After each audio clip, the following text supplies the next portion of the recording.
श्री वृंदावन विहारिणी बिहारी लाल की जय। परम पूज्य श्री भाई जी महाराज की जय। परम पूज्य श्री राधा बाबा महाराज की जय। आज के प्रकरण में हम देखेंगे श्री गंभीर चंद जी दुजारी को बाबा ने जो लेख लिखकर दिया।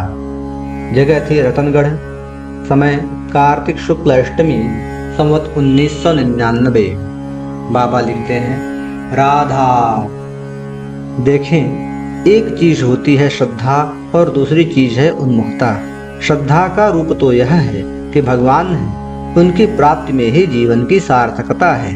संत हैं, उनसे प्रेम करने में ही एकमात्र जीवन की सफलता है। इस बात पर संशयहीन विश्वास, अडिग विश्वास हो जाना। कल सूर्योदय होगा, इस बात में जैसे आपको बिल्कुल संदेह नहीं है, किसी प्रमाण की जरूरत नहीं है। जो कहे कि कल सूर्योदय नहीं होगा, उसे आप पागल बतावेंगे। ठीक इसी प्रकार भगवान एवं संत में तथा उनके प्रेम की प्राप्ति में विश्वास होना ही श्रद्धा है। दूसरी वस्तु है उन्मुखता, और यह है बड़े महत्व की चीज। देखें, जब भगवान का अवतार होता है, उस समय उनके श्री विग्रह में तथा जिस समय कोई संत धरातल पर हों, उनके प्रति श्रद्धा की बिल्कुल जरूरत ही नहीं है। जरूरत है उन्मुखता की, क्योंकि वहाँ वस्तु शक्ति बिल्कुल अनावृत अर्थात प्रकट रहती है। अब आपका जो प्रश्न है, उसका स्पष्ट उत्तर यह है कि श्री भाई जी को यदि आप संत माने, फिर इनमें श्रद्धा करनी ही पड़ेगी।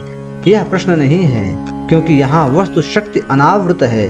भगवान इस घड़ी में भी हैं, पर यहाँ अनावृत नहीं है, यहाँ आवृत हैं अर्थात ढके हुए हैं। यहाँ इस घड़ी में जब तक आपकी श्रद्धा नहीं होगी, तब तक इस घड़ी में भगवान प्रकट नहीं होंगे। पर संत जहाँ पर आपको दिखते हैं, वहाँ पर वह भागवती शक्ति बिल्कुल प्रकट रहती है। अतः बिना श्रद्धा के ही वहाँ प्रकट हो सकती है, पर उन्मुखता की जरूरत वहाँ भी होगी ही। उन्मुखता का अर्थ है उनकी ओर रुख हो जाना, अर्थात मन से, बुद्धि से, आत्मा से, वाणी से, शरीर से, अपने समस्त कणों से उस वस्तु से जुड़ जाना। इनमें यह बिल्कुल आवश्यकता नहीं होती कि उसके तत्व को जाना जाए, उसके रूप को जाना जाए। बस इतनी आवश्यकता होती है कि बिना जाने, बिना समझे ही उससे मन इंद्रियों को जोड़ दिया जाए। फिर सच मानिए, वह वस्तु स्वयं उसमें ज्यों के त्यों उतर जाती है। आपको विश्वास नहीं होगा, पर एक कोई नौकर मान लीजिए, भाई जी के यहाँ आकर रह जाए। अब वह इस बात को बिल्कुल नहीं जानता कि ये क्या है, पर यदि वह अपने मन आदि समस्त इंद्रियों को इनसे जोड़ देता है, तो बिना जाने स्वयं भाई जी की सारी शक्ति उसके अंदर उतर आएगी। यही है वस्तु शक्ति की महिमा। आग में विष्ठा डाल दीजिए, गंदी से गंदी बू आने वाली विष्ठा भी ठीक वही आग बनेगी जैसी चंदन की लकड़ी की आग होती है। उसी प्रकार जहाँ वस्तु शक्ति अनावृत रहती है, अर्थात अवतार विग्रह एवं संत के रूप में जहाँ भागवती तेज बिल्कुल प्रकट होता है, वहाँ बस जुड़ने भर की देर है। जुड़े कि काम बन गया। यही बात आपको भाई जी के भी संबंध में सोचनी चाहिए। आप उन्मुख नहीं हुए, जुड़े नहीं तो आप ठीक उनके समान बन गए होते। अब आप शरीर से तो अलग जा ही रहे हैं, मन भी अब आपका इनकी ओर उन्मुख नहीं रहकर पैसे की ओर उन्मुख होने की संभावना ही है। उनसे जुड़ेगा ही। इस परिस्थिति में महाराज मैं क्या बताऊं, श्रद्धा नहीं सही, पर उन्मुखता तो होनी ही चाहिए। मन से, वाणी से, शरीर से, इनसे जुड़े रहने मात्र से ही, बिना किसी श्रद्धा के ये आपको ठीक अपने समान बना लेंगे। यह बिल्कुल जरूरत ही नहीं पड़ेगी कि भाई जी की पारमार्थिक स्थिति जानकर उस पर श्रद्धा करें। जो हो मैं क्या बताऊं, अत्यंत प्रेम से आपने पूछा है, अत्यंत प्रेम से ही जवाब दे रहा हूँ। जो उपाय था उसे तो आप जानबूझकर छोड़कर जा रहे हैं। अब अंतिम उपाय केवल यही बच जाता है।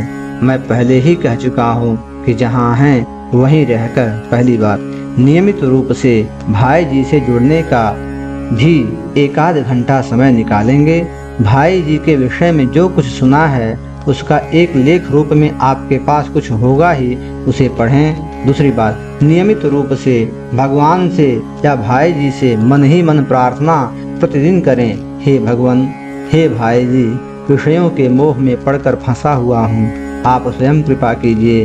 स्वयं कृपा करके ही आप मेरे अंतःकरण को अपने प्रेम से भरिए। तीसरी बात, जब जब समय मिले, भाव बढ़े, तभी तभी पत्र के द्वारा इन्हें अपनी याद दिलाते रहें। इनके पावन अंतःकरण में अपनी स्मृति के चिन्ह जगाते रहें, चाहे इनका जवाब मिले या नहीं मिले। राधा राधा राधा।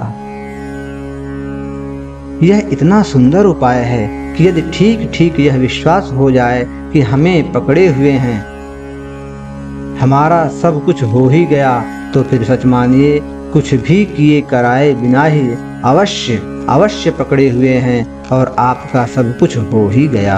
अवश्य ही इस विश्वास में कमी नहीं आने पावे। लाख कोई कहे पर एक क्षण के लिए भी निराशा नहीं होने पावे। बिल्कुल जिम्मेदारी उन पर आ जाती है, वे सब करेंगे ही। असल बात तो यही है कि उनके नचाए से ही जगत के समस्त प्राणी नाचते हैं। आपका वहां जाना, मेरे पास आकर पूछना, मेरा जवाब देना, सब उनकी डोरी की ही नाच है। बात यह है महाराज जी, जब तक अहंकार रहता है तब तक सुख दुख होता है। जिस दिन कठपुतली के सामने खिलाड़ी एक बार आ जाता है, फिर कठपुतली सचमुच अपने को जान लेती है कि मैं डोरी के सहारे नाच रही थी। बस आनंद ही आनंद उसके लिए बच जाता है। आज के प्रकरण में बस इतना ही। अगले प्रकरण में अगले लेख के साथ उपस्थित होंगे। तब तक के लिए जय जय श्री राम।